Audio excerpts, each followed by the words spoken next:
the infusion of positive energy into the lives of single Latter-day Saints everywhere. This is Joy in the Journey Radio. And welcome back, peeps, to another wonderful, splendiferous, joyous episode of Joy in the Journey Radio. I'm Lance, your host for Joy in the Journey Radio, and it seems like we still got those technical difficulties going on. I've been going back and forth with these tech people.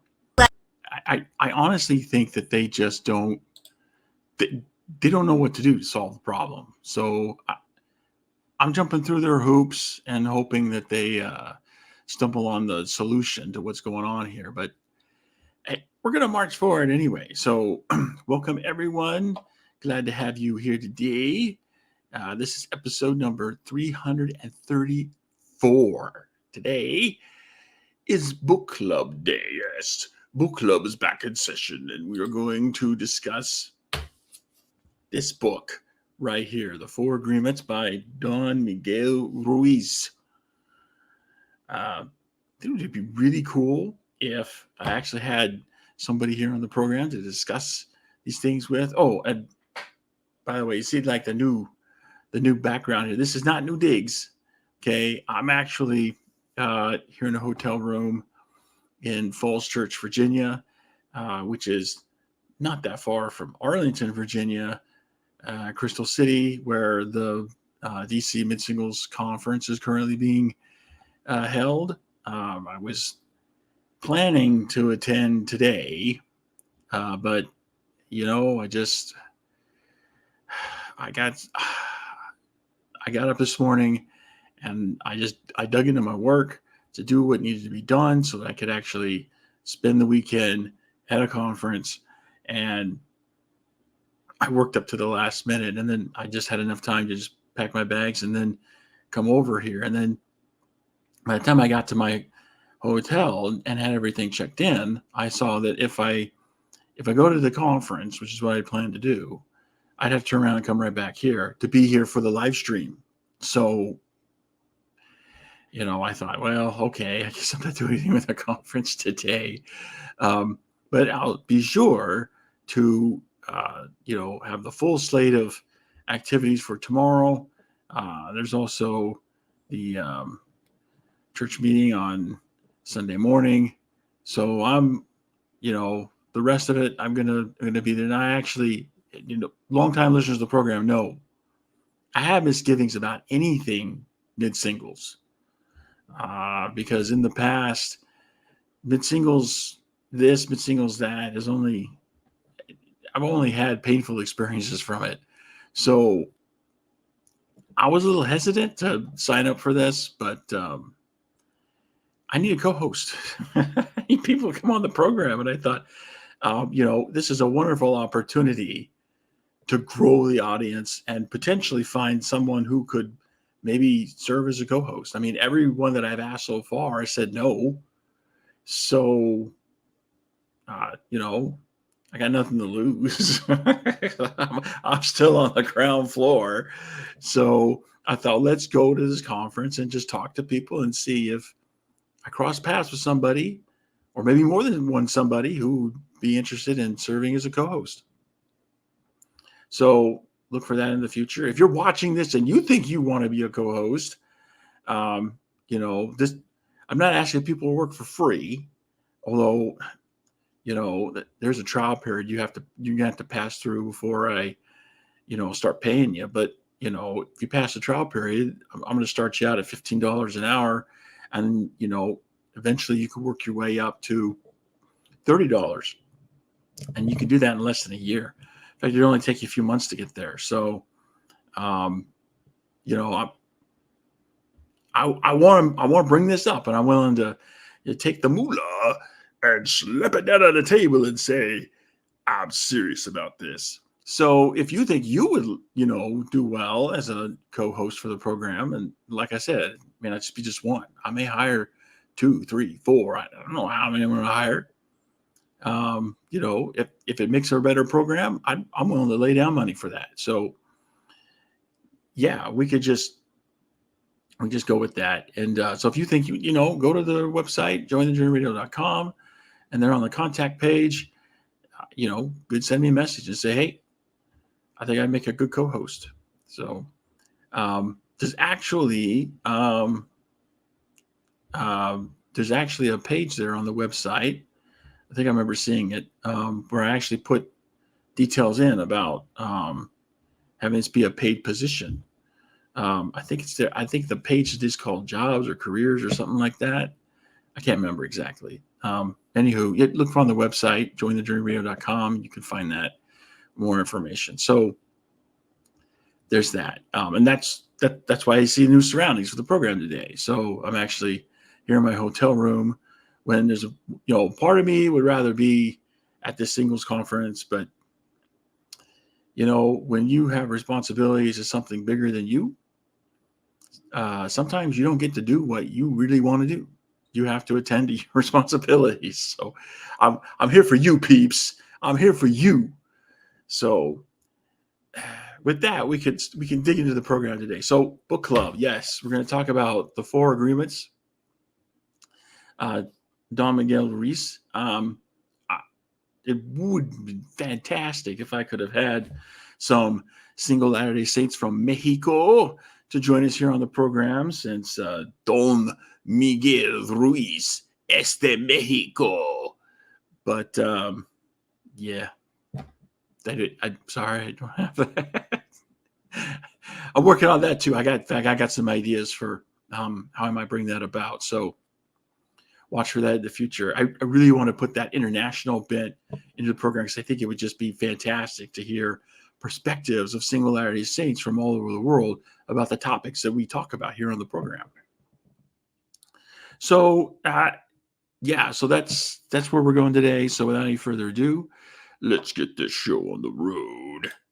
So, so I got a series of slides here with quotes, and we just gonna go through them and I'll talk about them. He talks here about 4 agreements that you make with yourself in order to have a fantastic life. And since here on Join the Journey Radio, we're all about, how can we help Latter-day Saint singles thrive during their single years? I thought, hey, this might be something that we want to actually look into. So let's look at this out. So in fact, I want to make this bigger. I kind of like that format. Let's go with this format. Or can I do this? Ooh, I could do that too. But then you can hardly read what's going on with the words. Let's go back to this. Oh, baby. Is that what we're going to do? I kind of like this. But I don't know. I like playing with this new tech. As if you couldn't tell.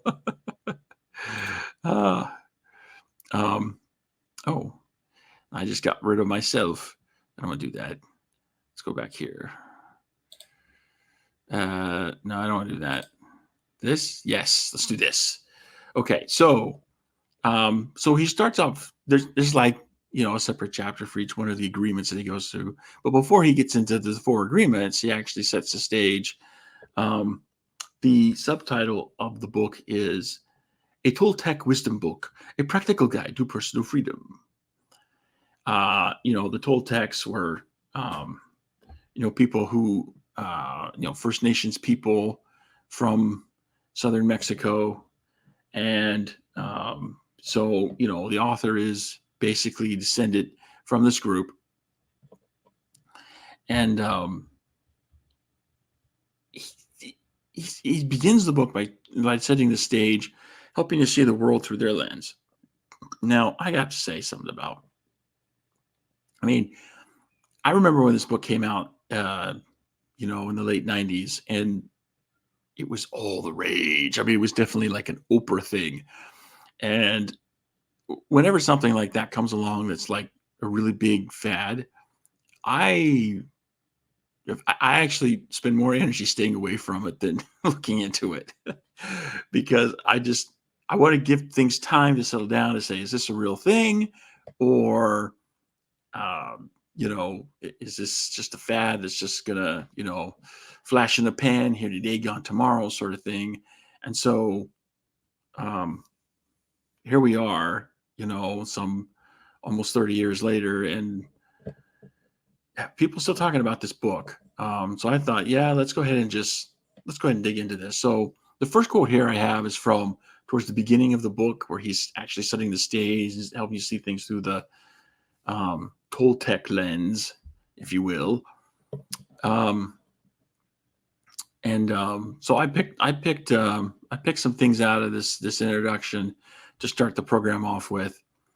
He says, as children, we didn't have the opportunity to choose our beliefs, but we agreed with the information that was passed to us from the dream of the planet via other humans.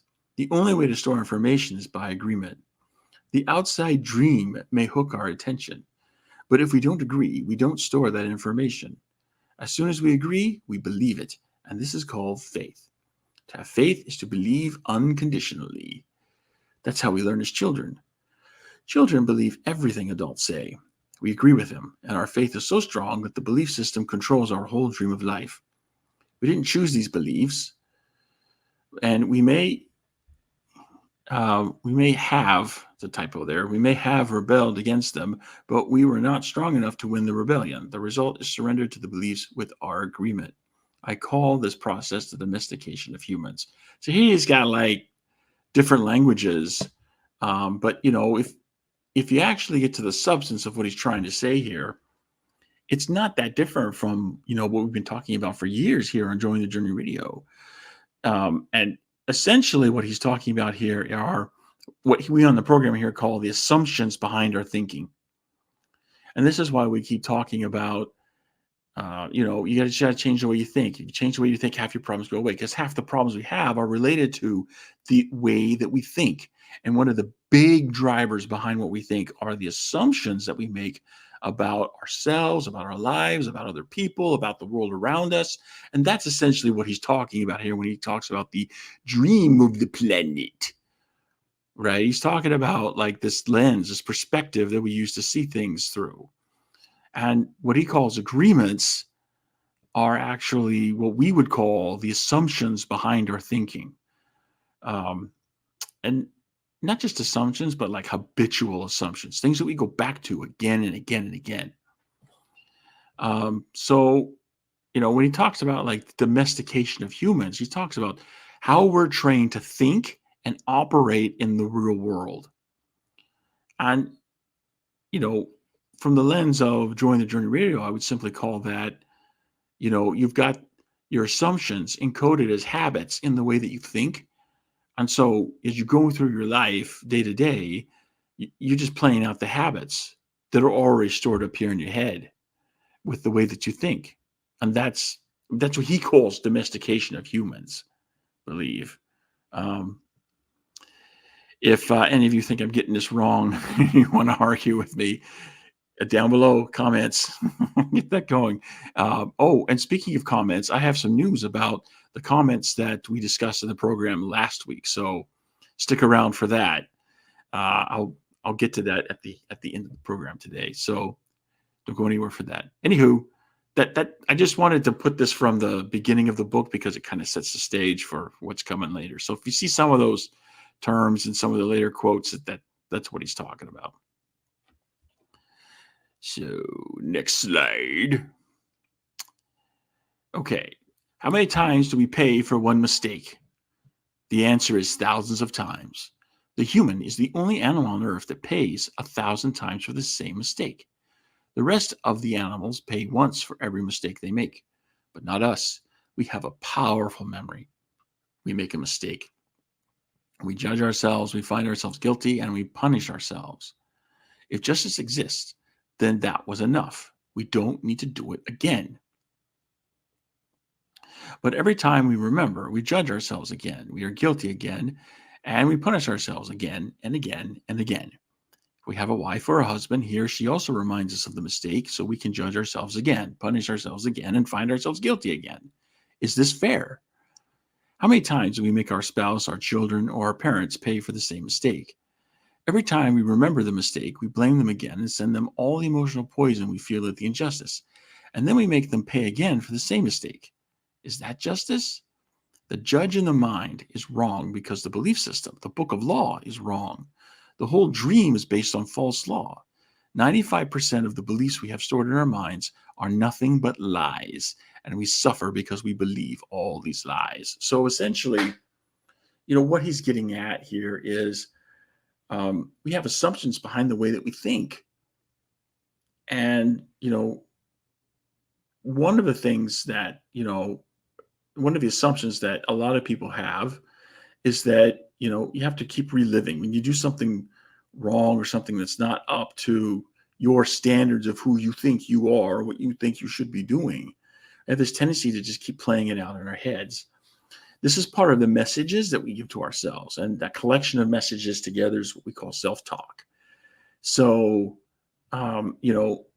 a lot of the stuff that we keep telling ourselves over and over again is negative. In fact, it's been estimated, I think 87% of our self-talk is negative.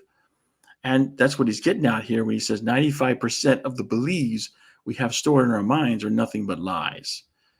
87%, 95%, it's still, almost everything we're telling ourselves we shouldn't be telling ourselves.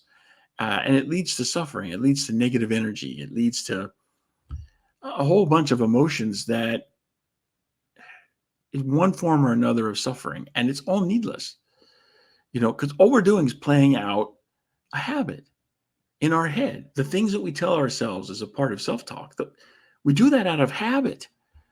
And so what we need to do is, take this book of law that he's describing here, a set of assumptions that we have behind the way we think, and we need to change those assumptions. We need to be able to look at ourselves and see the good in ourselves and constantly feed ourselves good messages.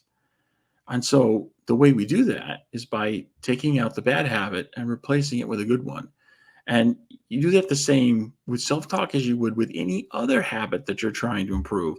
Notice I didn't say they were trying to get rid of the habit, because you can't get rid of a habit, right? All you can do is replace it, but you can't get rid of a habit because we are biologically hardwired to operate out of habit.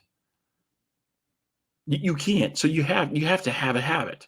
And since you have to have a habit, there's no way you can say, well, I'm going to get rid of this habit. Because what happens if you actually get rid of the habit, right, but you don't replace it with anything? So in essence, you're replacing it with nothing. Well, you can't not have a habit.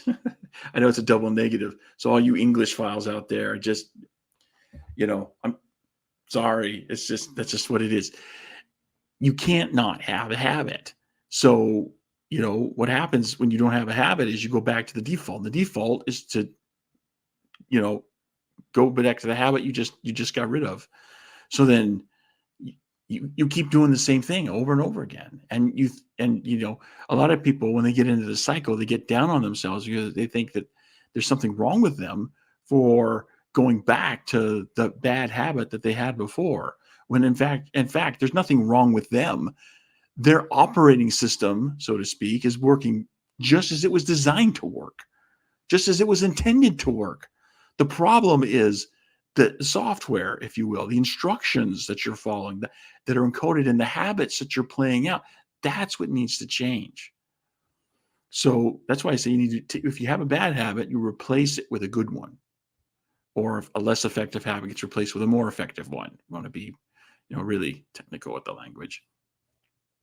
And as long as we don't do that, we're going to keep playing the less effective habits, and, we end up suffering because of it. So, with that background, let's dive into his 4 agreements here. So the first agreement is to be impeccable with your word. It sounds very simple, but it is very, very powerful. Why your word? Your word is the power that you have to create. Your word is the gift that comes directly from God.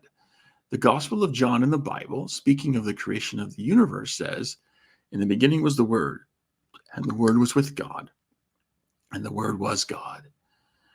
Through the Word, you express your creative power. It is through the Word that you manifest everything.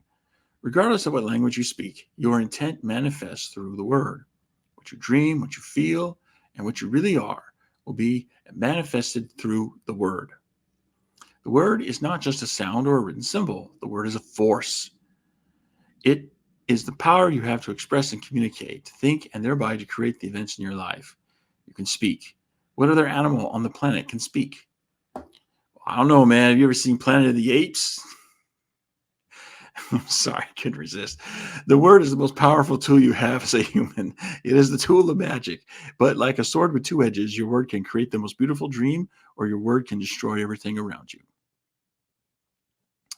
So I really like this quote because, this gets back to, what we were just talking about a moment ago with this self-talk. It's like the messages that you give yourself, and you do this out of habit, right? And you can't not have a habit. So you're going to be giving messages to yourself out of some habit. So you might as well make them good messages, positive messages, things that feed your soul and help you to grow and become something more than what you are. These are the messages you should be giving to yourself. And, the reason behind that is exactly what he says here. Your word is the power you have to create. Now, he goes back to the first chapter of John in the New Testament, and I think that's fantastic. I think there's also a good example you found in the first chapter of Genesis, back in the Old Testament. Because if you remember, the account behind the creation, and God said, let there be light, and there was light. And God said, and then it came to pass, And so you see this pattern over and over again, where the word actually is what he says here. It's a force. And yeah, I'm trying so hard not to make some sort of Star Wars analogy when I say the word force. But no, seriously, it is a force, right? You're actually creating with the word. We are spirit children of our Heavenly Father. And part of the inheritance that we have from him is that we have the potential to become as he is, just as every child in nature has the potential to become as the parent. And so being spiritually begotten of God, each one of us is a God in embryo. We have that power of creation with the word in embryo. And when we exercise that power, we can create ourselves, we can create our lives, and we do it with the power of the force of the word.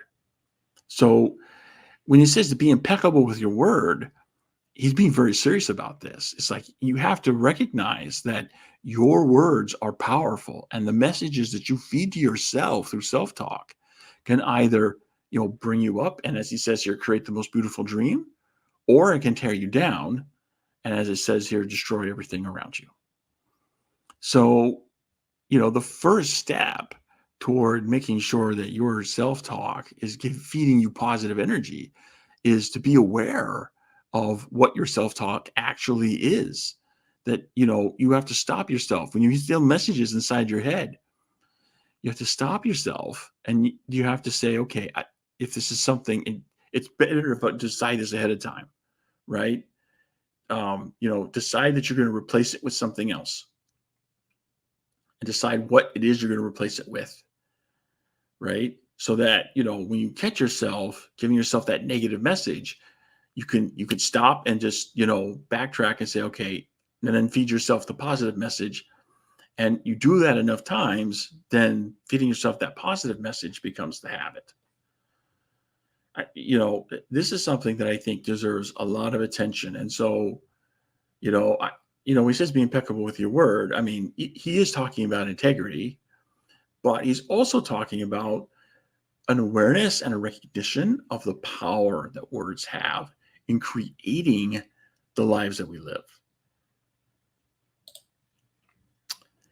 Here's the next quote, another example. You wake in the morning feeling very happy. Happy!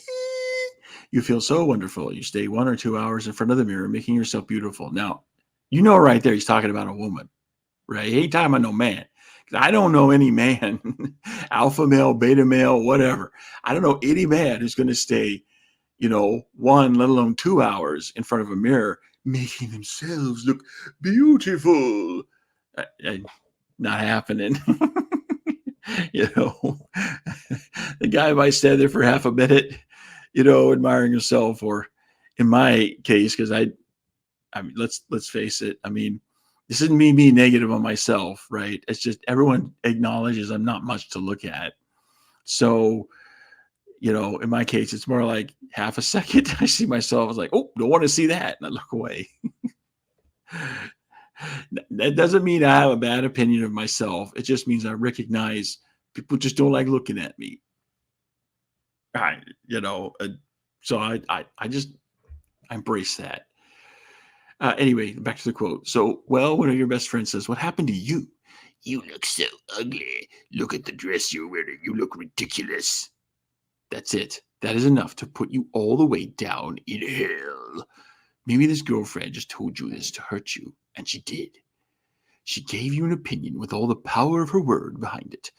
If you accept the opinion, it becomes an agreement now, and you put all your power into that opinion. That opinion becomes black magic. These types of spells are difficult to break. The only thing that can break a spell is to make a new agreement based on truth. The truth is the most important part of being impeccable with your word. On one side of the sword are the lies which create black magic, and on the other side of the sword is the truth, which has the power to break the spell of black magic. Only the truth will set us free. So, even though, he's couching everything in this, ancient mystic, linguistic terms, what he's saying is spot on, right? Because you interpret it, and I'm going to do that for you now with using terminology that we use here on the Joy in the Journey radio program. So, when somebody tells you something, okay, most of us have the assumption in our thinking that when somebody tells us something, we believe it. Okay, this goes back to what he was saying before. This is how we've been domesticated. We've been trained as children to just believe everything adults tell us. Okay, and that carries on into our adult lives. When somebody tells us something, our tendency is to believe it. Okay, now we may end up, if somebody says something so outlandish or something that we're like, what?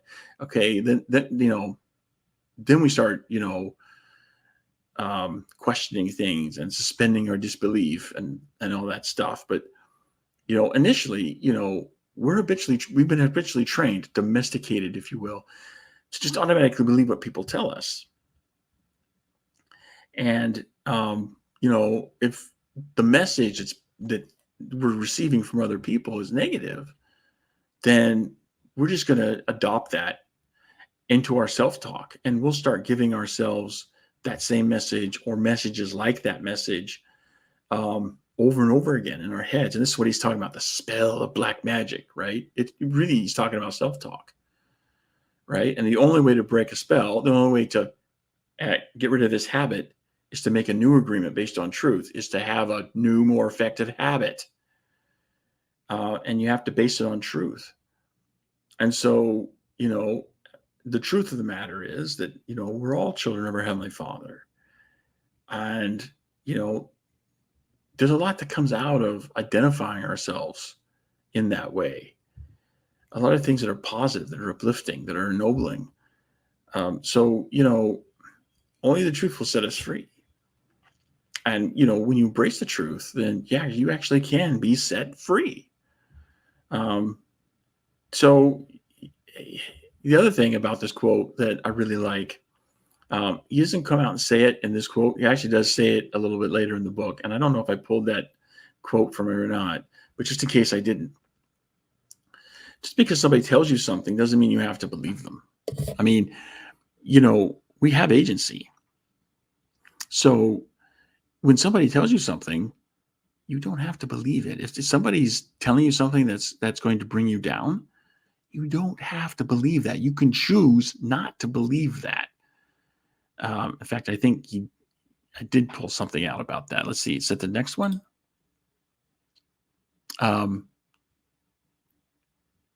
Yeah. So this is actually a quote. It actually runs on to the next slide, but I think this is what I was talking about here. So he gets into the second agreement here, which is don't take anything personally. Whatever happens around you, don't take it personally. Using an earlier example, if I see you on the street and I say, hey, you are so stupid, without knowing you, it's not about you, it's about me. If you take it personally, then perhaps you believe you are stupid. Maybe you think to yourself, how does he know? Is he clairvoyant, or can everybody else see how stupid I am? You take it personally because you agree with whatever was said. As soon as you agree, the poison goes through you and you are trapped in the dream of hell. What causes you to be trapped is what we call personal importance. Personal importance, or taking things personally, is the maximum expression of selfishness because we make the assumption that everything is about me. During the period of our education or our domestication, we learn to take everything personally. We think we are responsible for everything. Me, always me. Nothing other people do is because of you. It's because of themselves. All people live in their own dream. Wow, that's a lot of typos here. In their own mind. They are in a completely different world than the one we live in. When we take something personally, we make the assumption that they know what is in our world, and we try to impose our world on their world. Even when a situation seems so personal, even if others insult you directly, it has nothing to do with you. What they say, what they do, and the opinions they give are according to the agreements they have in their own minds. Their point of view comes from all the programming they received during domestication. If someone gives you an opinion and says, "Hey, you look so fat," don't take it personally. Well, I am fat, but okay, I won't take it personal. Because the truth is, this person is dealing with his or her own feelings, beliefs, and opinions. That person tried to send poison to you, and if you take it personally, then you take that poison and it becomes yours. Taking things personally makes you easy prey for these predators, the black magicians. They can hook you easily with one little opinion and feed you whatever poison they want. And because you take it personally, you eat it up. You eat all their emotional garbage, and now it becomes your garbage. But if you do not take it personally, you are immune in the middle of hell. Immunity is poison. In the midst of hell is the gift of this agreement. That is, again, he's got this like mystic language he's couching everything in, but the essence of what he's saying is spot on. When somebody gives you a message, you don't have to believe it. And when you choose not to believe it, then you shut yourself off from all of the negative emotions and the negative energy and all of those, less desirable consequences that come from believing, these, downer things about yourself. So, you have immunity, and you have all of these bad things around you, but you're immune from their effects because you've made a choice not to believe it. Okay, and this is what I think. This is what he means when he says, "Don't take things personally." Right? It's like don't let it affect your sense of self. You don't have to believe something. If you decide who you are, you come to that belief, that opinion, and then you stick with it. And don't let anyone dissuade you from what you know to be true. If you truly believe that you are a child of God and you're destined for great things, you may have some, have to go through some potholes along the road here, but at the end of the day, you're on your way to a much better place, a much better life, your best life. And if you believe that, honestly believe that, then anyone says to the contrary, you just, okay, whatever. That says more about you than it is about me. And that's really what he's saying here, right? It's like, somebody gives you some, message that if you believe it will just infect poison into yourself. That really says more about the person giving you the message than it is about you, right? And because they're on their own journey through eternity, and they're progressed up to a certain point. They have a certain spiritual maturation, so to speak. And so, they're struggling with their own challenges, and they're doing things out of, the habits that they have encoded in their thinking. So, instead of, judging people or just, whisking them away, I think I read this and it just inspires compassion in me. A desire to be more empathetic, a desire to say, look, you know, um, what can I do to help? What can I do to support you? What can I do to help make your life better? I think that's where we need to go. And so, you know, when people give you garbage, don't take it in because then it becomes your garbage, and then you just, it's like an infection. You get infected too. So don't do that. Instead, what you want to do is, be sure of your identity, be sure of who you are, know what you really believe, and stick to that, and be true to yourself. Right? This again, being impeccable with the word. And I think that's the place where we need to be. So again, just because somebody tells you something doesn't mean doesn't mean you have to believe it. Because at the end of the day, you have agency. You can choose to believe it or not believe it. And what people say to you is really more a reflection of them than it is of you. So I think, when you have these ideas and you accept them and you adopt them, okay, this is part of what he's saying, that the truth can set us free. Because there's an immense amount of freedom when you realize that you don't have to be a victim of what people say to you. You can actually transcend that and grow over that. I have an experience that I had in a mid-singles horde, ironically, or maybe not so ironically when you understand the way people are. But I share it because I think it ties in better with it kind of ties in with this quote, but I think it ties in better with a different quote. So I'll share it to you when we get to that point. So let's go on to the next quote. In fact, it might just be this quote I think it is this quote. If someone is not treating you with love and respect, it is a gift if they walk away from you. If that person doesn't walk away, you will surely endure many years of suffering with him or her. Walking away may hurt for a while, but your heart will eventually heal. Then you can choose what you really want. You will find that you don't need to trust others as much as you need to trust yourself to make the right choices.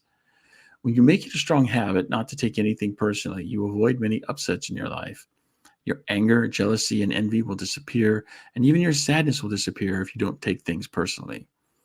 If you can make this second agreement a habit, you will find that nothing can put you back in hell. There is a huge amount of freedom that comes to you when you take nothing personally. You become immune to black magicians, and no spell can affect you regardless of how strong it may be. The whole world can gossip about you, and if you don't take it personally, you are immune. Someone can intentionally send emotional poison, and if you will not eat it, when you don't take the emotional poison, it becomes even worse in the sender, but not in you. Again, you have agency. You can choose not to take in the messages, not to believe the messages. Because here's the thing, when you believe messages that people send to you, whether they're good or bad, because it works both ways, those messages then get encoded as assumptions behind your thinking. And if you play that out enough times, then those assumptions become habit. They become habitual. I like what he says here at the beginning. This gets back to what we were saying, in previous programs here recently, where, you don't have to take abuse. You don't have to take abuse. I mean, walking away from someone, yeah, it kind of hurts in the short term, but you're going to find in the long term, it's a much better deal for you because, and I love what he says here, then you can choose what you really want.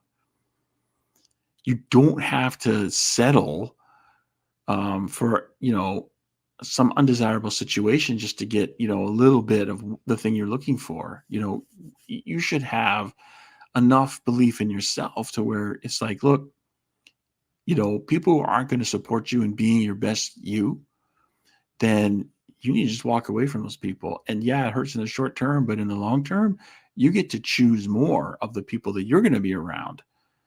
You can choose what you really want. So instead of settling for just a little bit of something and having to put up with a whole lot of, mess to get it, you can find the option out there where you don't have to put up with all that mess and you can get a lot of what it is that, you're looking for.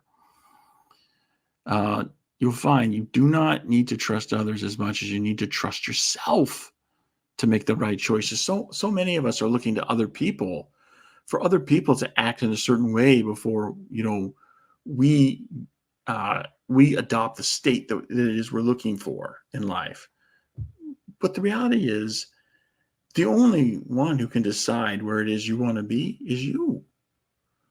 So take your agency, take the power of your agency and the power that you have with your words and use those tools that your Heavenly Father has given to you to put yourself in the place where you want to be. And, it's not going to be overnight, but, if you keep habitually giving yourself those positive messages and keep working on in that way, eventually you'll get to the point where, yeah, you are going to, be the person that you want to be. You're going to have the life that you want to have. I have a habit that, along these lines that I can share with you now that I think is just fantastic. And I'll start telling you about this by asking you a question. So,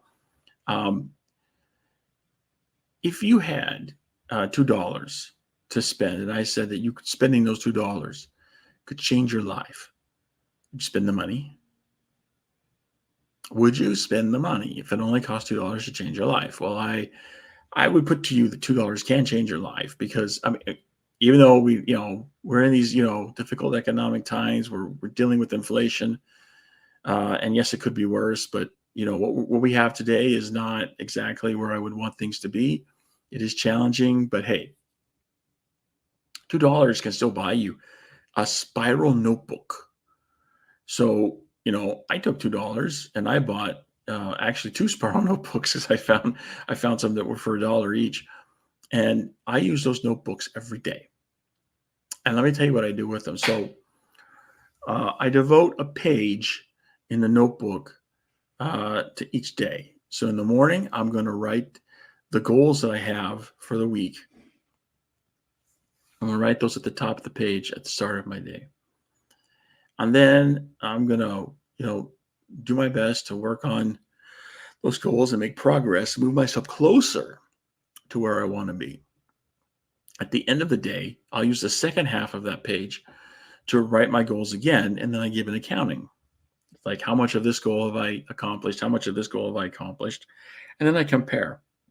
Because in the morning, I carried over the accounting from the previous night, so I can compare the numbers and see, okay, am I actually moving in the right direction? And I had to tell you, when I started this out, I wasn't really making a lot of progress on anything. But as I persisted with this habit and started, using it every day, I noticed, week by week by week, even though the weekly goals are changing, the number of goals that I'm actually meeting each week is going up. It's going up because I'm sticking with this. So again, with this second habit, don't take anything personally, and be impeccable with your word, and recognize that your word is power. You're writing those words of your goals every single day. You're exercising that power of the word. And the more you exercise that, the more you move yourself in that direction. And that's where this habit has come from. There's a huge amount of freedom that comes to you when you take nothing personally. You become immune to black magicians, right? So in other words, it's like, when you don't take anything personally, right? What that means is you decide what it is you're going to believe. And you make sure the assumptions that you have behind your thinking are ones that you have specifically chosen, and not just ones that other people have given you by the messages that they've sent you. You choose what you believe, and you stick to that. And when you exercise your agency in that fashion, there is a huge amount of freedom that comes to you. I think that this is a key factor in helping, us Latter-day Saint singles thrive during our single years. I really honestly do, and that, again, that's why we're, look at the book. So yeah, you don't have to believe something just because somebody said it to you. You choose what you want to believe. So there's the next quote. So now we're going to get into the third agreement. The third agreement is don't make assumptions. We have a tendency to make assumptions about everything. The problem with making assumptions is that we believe they are the truth.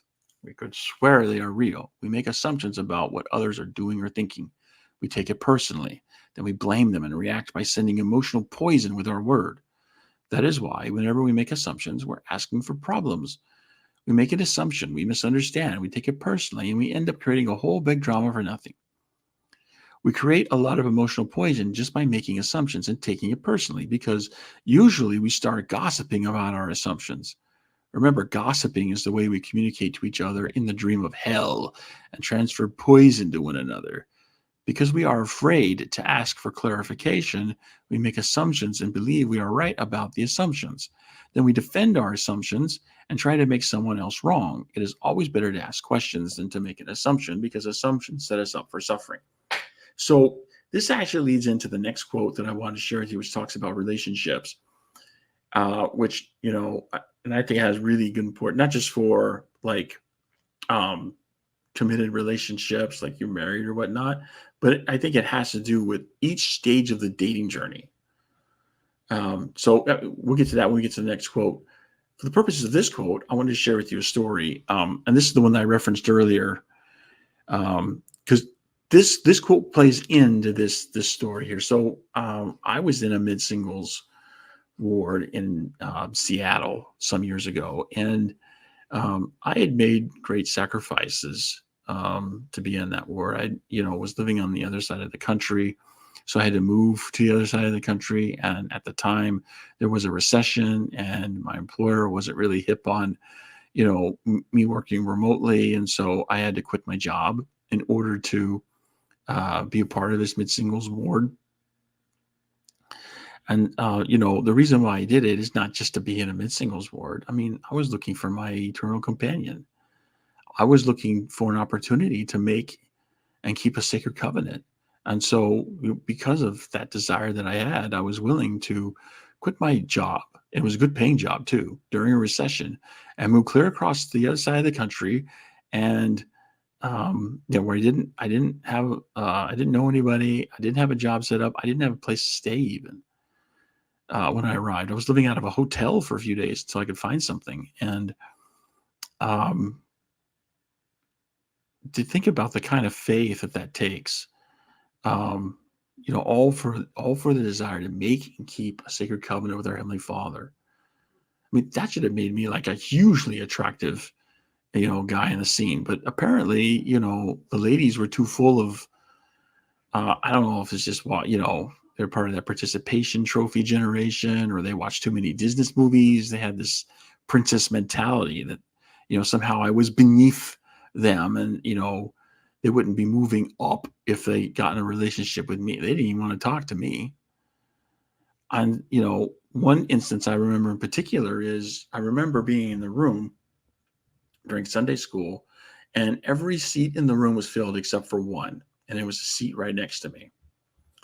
And I remember there was someone who came in late. It was a woman who had that sort of modelish look about her. She used to have that temperament. She didn't just look the part. I mean, she had that kind of attitude about herself, because she radiated that energy. You could tell, right? So she comes in, and you could see from the look on her face that she was excited about, potentially finding somebody. And she opens, and she comes in, and I remember the look on her face, that look of excitement turned to extreme disappointment as she looked around and saw that the only seat was next to me. And look at me. I'm not what you would call alpha male. So, she takes her seat, and I could just feel this wall of ice that was between us, right? So she's sitting here next to me, and there's this wall of ice. I hadn't even said anything. I had not said one word.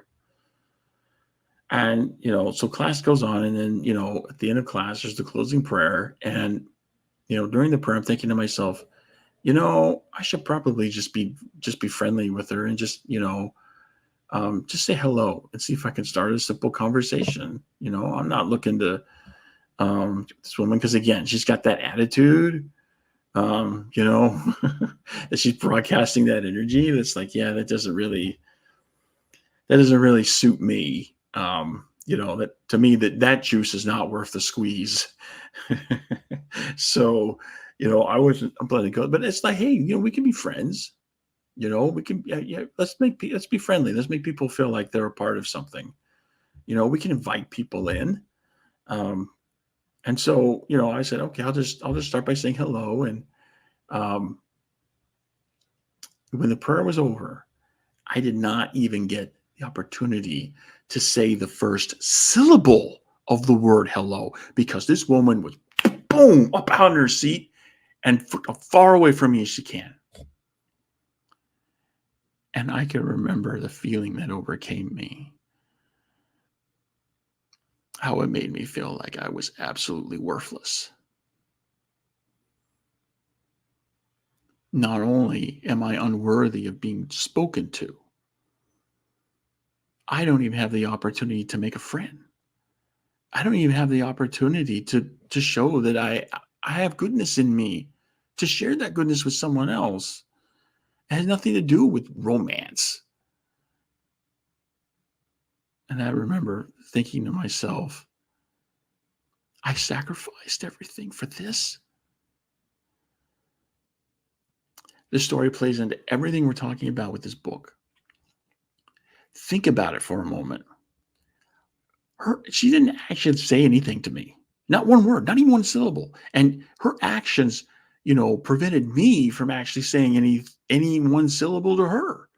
So there were no words involved, but there was definitely a message that was sent. A message that was filled with negative energy and negative emotion. It was poison. And it affected me like poison because I chose to believe it.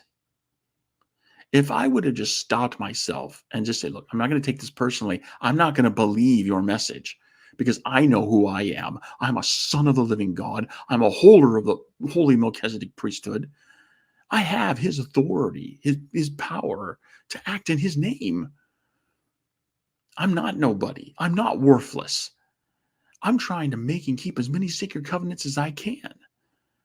That makes me somebody. Just being a son of the living God, that makes me somebody. If I would have just stopped and said, you know what? You don't know what you're talking about. I know who I am, and I refuse to believe the message that you're sending to me. I would have been incredibly freed. And it wasn't until years later that I came to that point where I wasn't believing the message that she was sending to me. Right? It's like I wouldn't believe if I would have just got to that point in that moment, I could have avoided myself the suffering that I endured from all the turmoil, the negative energy that she put into me. I accepted that into myself. And if I would have just believed in what I knew to be true about myself and say, you know what, your message is bunk, and this says more about you than it does about me. And see it does actually say something more about her than it does about me. It doesn't say anything about my identity. It says everything about the way she thinks, about the way she sees the world.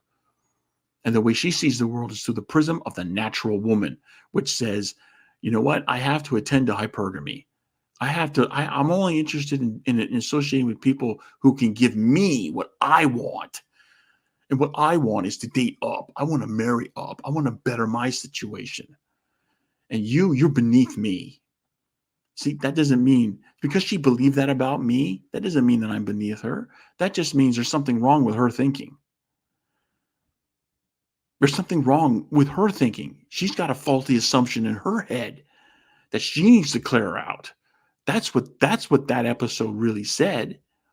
At the time, I believe it said so many things about me. But it wasn't until years later that I got to the point of, hey, I'm not going to take this personally, that I could step outside myself and then see, hey, this is really about her, not me. It's about the way she thinks and sees the world, not me. So, if you've gotten negative messages from other people and context of being single, again, don't take it personally.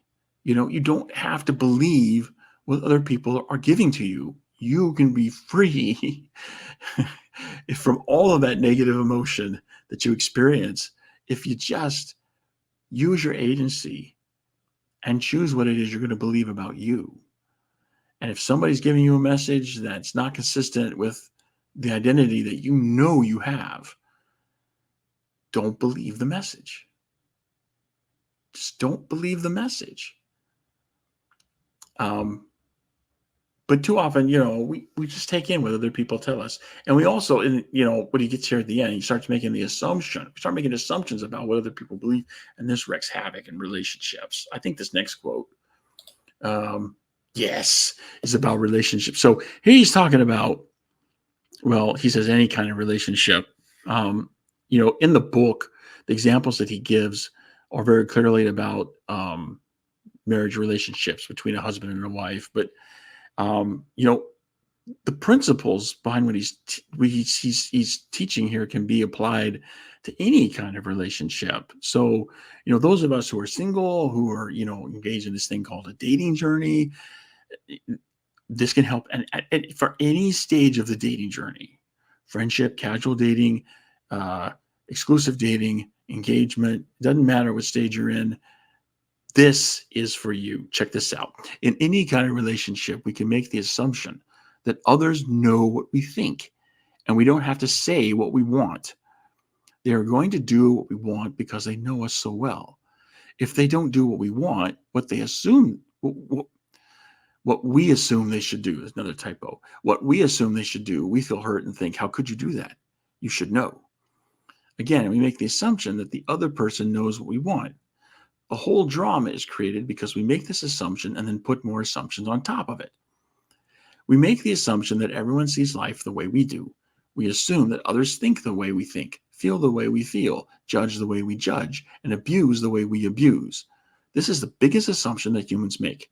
And this is why we have a fear of being ourselves around others, because we think everyone else will judge us, victimize us, abuse us, and blame us as we do ourselves.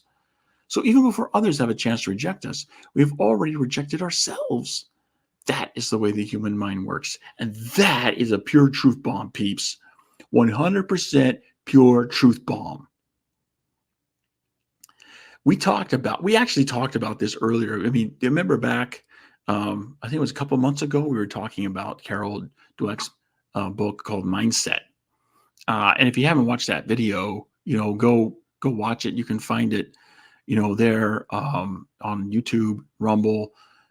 It's there. If you remember the JJ Thrive Zone, you can go into the members only area and watch it there. There's also a private commenting feature there, so you can have conversations with other JJ Thrivers, there on the stage. So if you haven't joined up, go ahead and sign that up. Anywho, you can find more information about that on the website, JJRadio.com/members. Anywho, we talked in that, and when we talked about that book Mindset, we talked about this idea of, you just assume people are looking at things the way you do, and you don't talk about it. And you have to be explicit. You have to say everything. Don't be making these assumptions. This is where we get, so many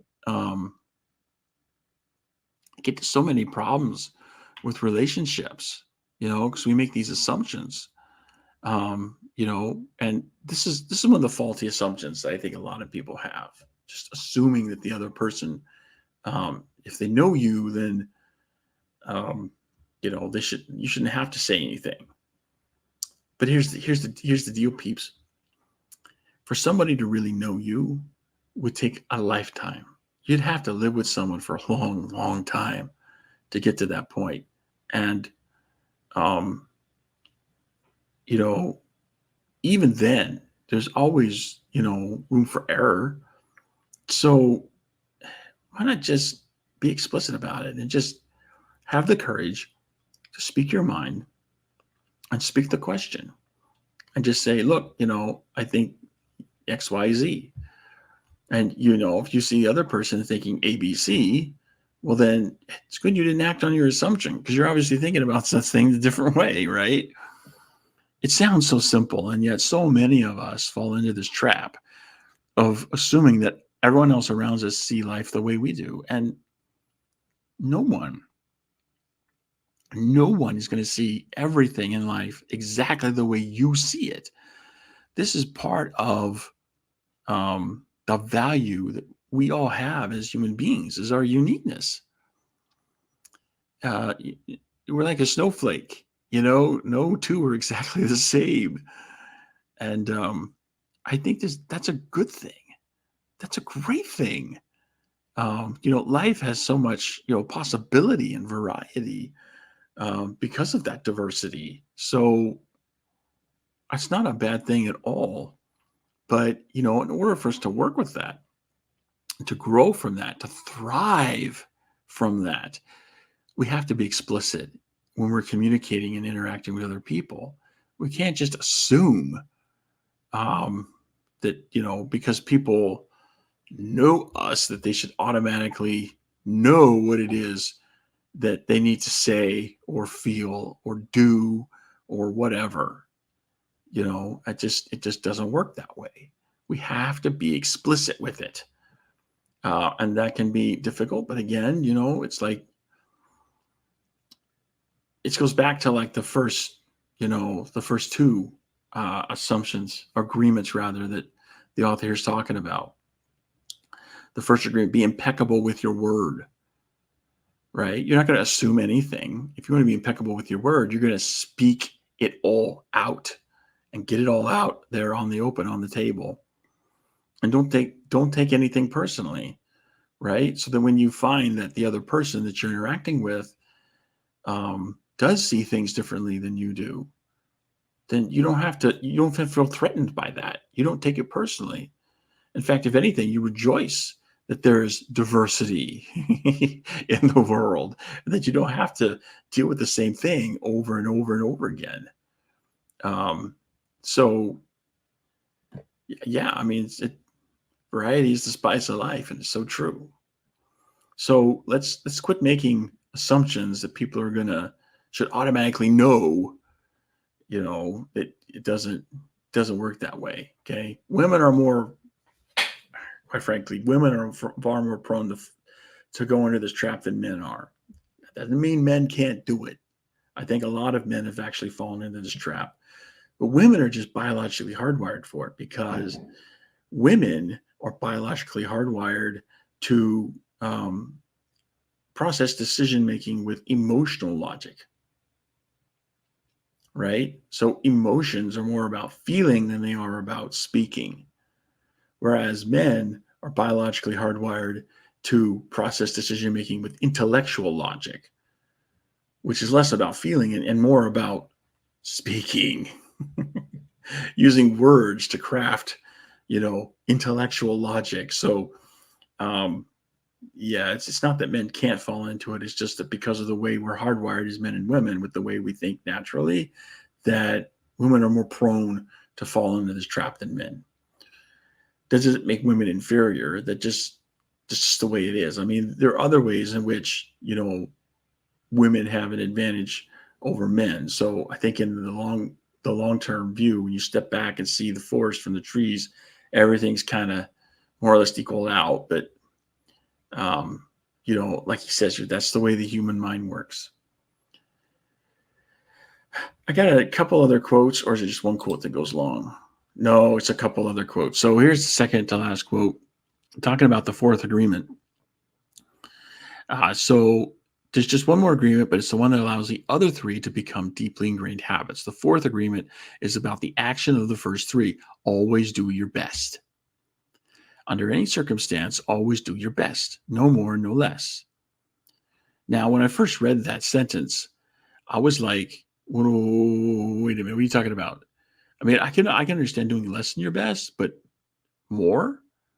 You're saying don't do more than your best? How can you possibly do more than your best? If you can do more than your best, then what you're calling your best is by definition not your best. But keep reading. But keep in mind that your best is never going to be the same from one moment to the next. Everything is alive and changing all the time. So your best will sometimes be high quality, and other times it will not be as good.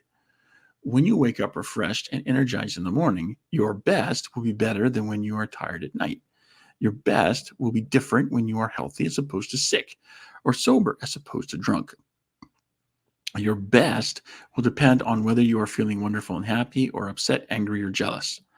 Just do your best in any circumstance in your life. It doesn't matter if you're sick or tired. If you always do your best, there is no way you can judge yourself.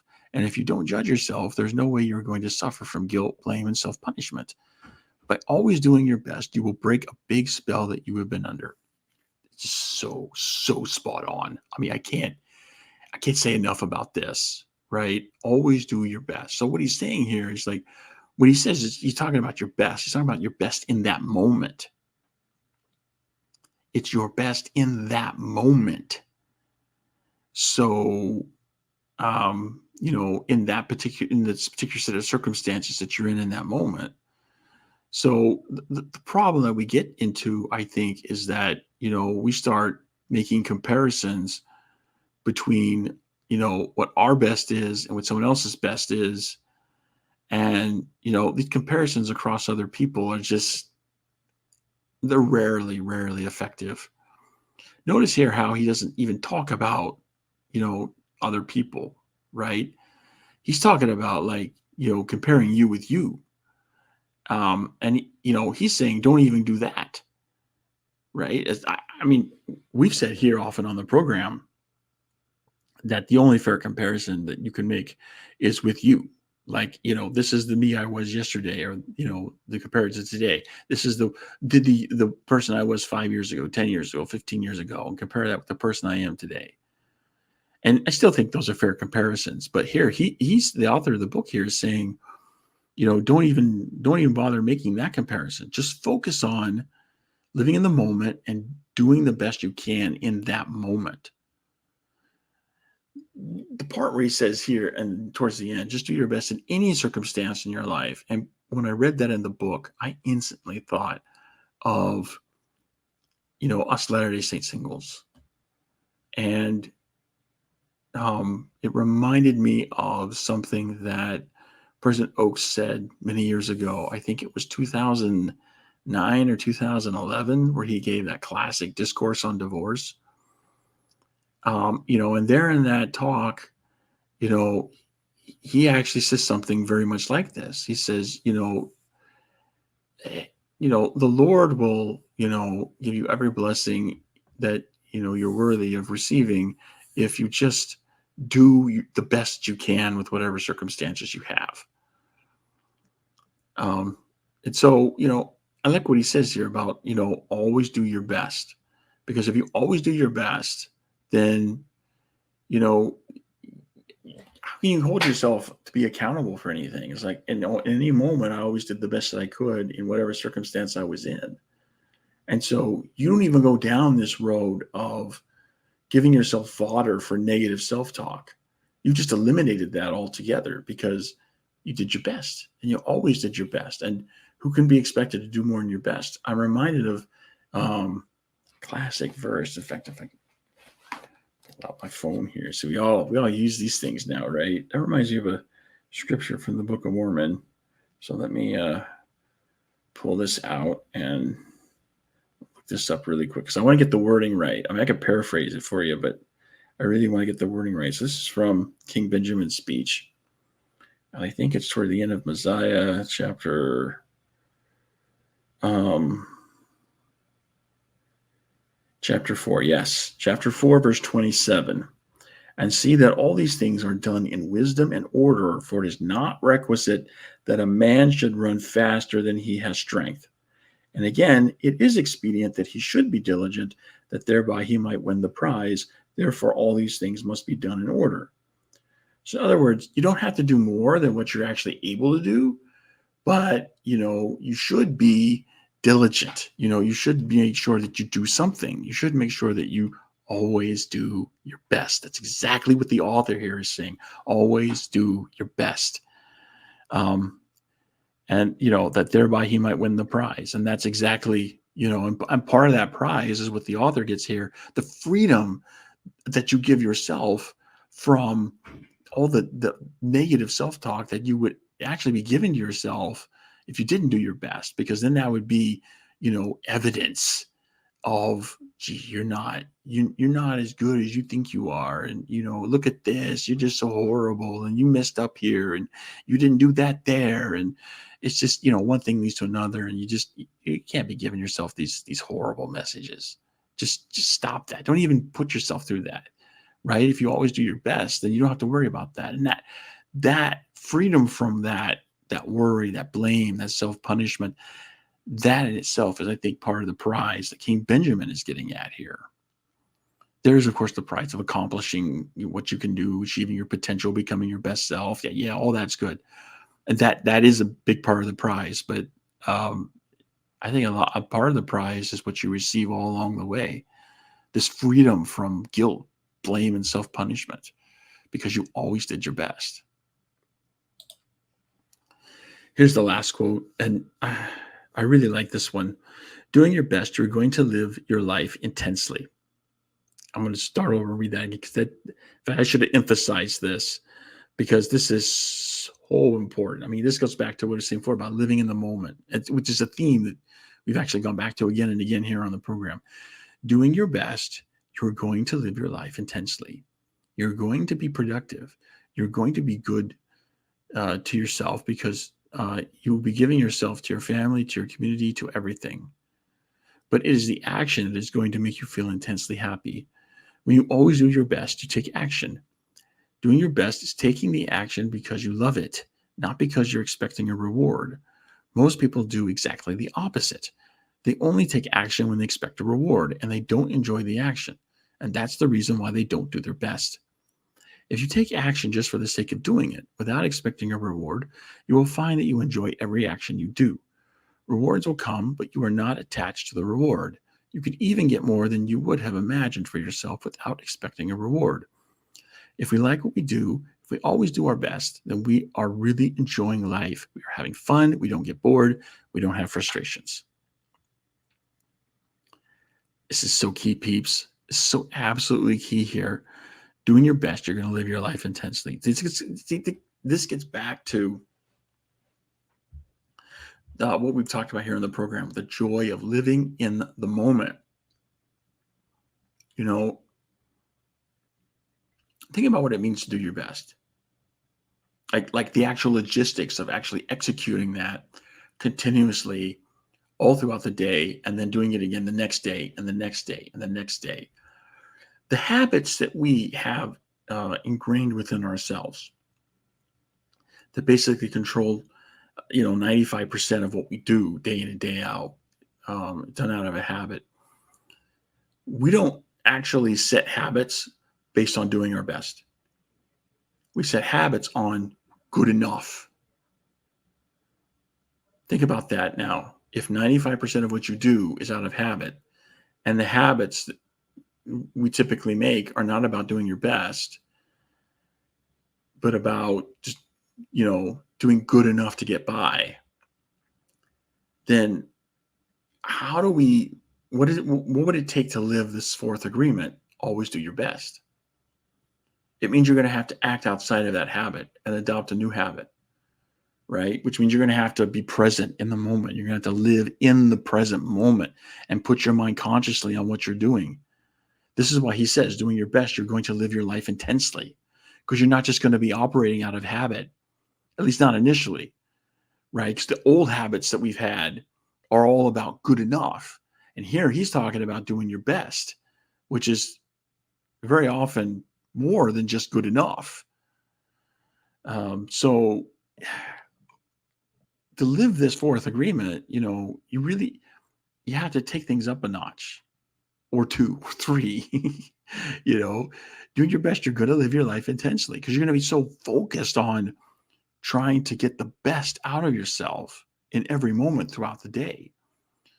And that's why I think we're going to be like, initially, this has got to be exhausting, because the human brain's not designed to think like that. That's why we have habits, right? So we don't have to think about every little thing that we do all throughout the day. But look what he says down here, and I can vouch for this. This is totally true. Rewards will come, but you're not attached to the reward. You do without the expectation of reward. If you like what you do, if you always do your best, then that's when you really enjoy life.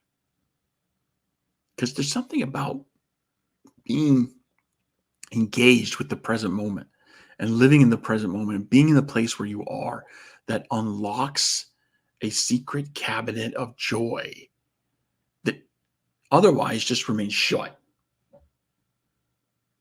We leave so much joy unclaimed in our lives because we don't live consciously. We don't live with intention. But that's what I love about this fourth agreement, because it puts us in that place where the only way to keep this agreement is to be in the place where you are, to live in the present moment, to focus on doing the best you can with what's right in front of your face, and not worried about, what's later on down the road, but worried about what's right here in front of you right now. Your focus is on taking that next step. Just take the next step. And then, you just have the faith that, you don't need to worry about that. And honestly, you don't need to worry about it, because, if you just focus on taking the next step as best you can, okay, then that frees you to focus on taking the step after that as best you can. And then you take the next step after that as best you can. And eventually you find that you've taken enough steps to get to the top of the mountain. And that's the way this works. And so I really love this aspect of this fourth agreement, always do your best, because the only way to really live that is to be present in the moment. And and that's just going to mean you live your life intensely, because each moment's going to be like that. Now, I think that, along the way, it's going to be difficult to transition into this type of lifestyle. But I think once you make this type of lifestyle a habit, replace the less effective ways you were doing things in the past with this new more effective way of doing things and living life, then I think this is where, a lot of enjoyment in life can truly be had. So, so that's basically what I got here for the book. I mean, I could have pulled out some more quotes, but that those are the ones I settled on.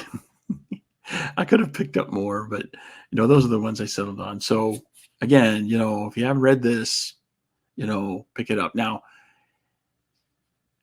I get a lot of praise of this book in the program today, but I don't necessarily agree with everything that's going on in this book, right? There's some things he talks about, especially near the end, where he seems to justify some things that aren't exactly aligned with the restored gospel of Jesus Christ.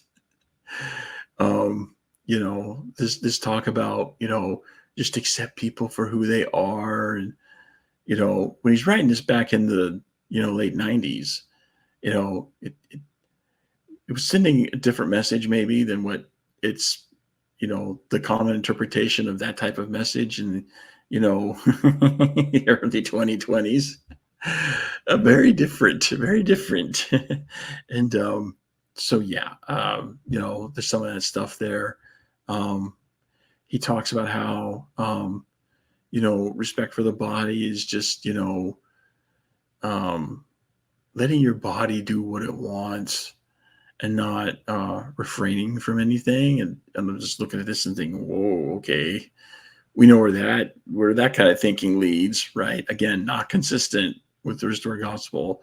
So yeah, not everything in this book. And then he has this really strange prayer at the very end of the book, which is just, I don't know if it's just like a cultural thing, because, learning to pray in a different culture, or if this guy is just really, whacked out on something.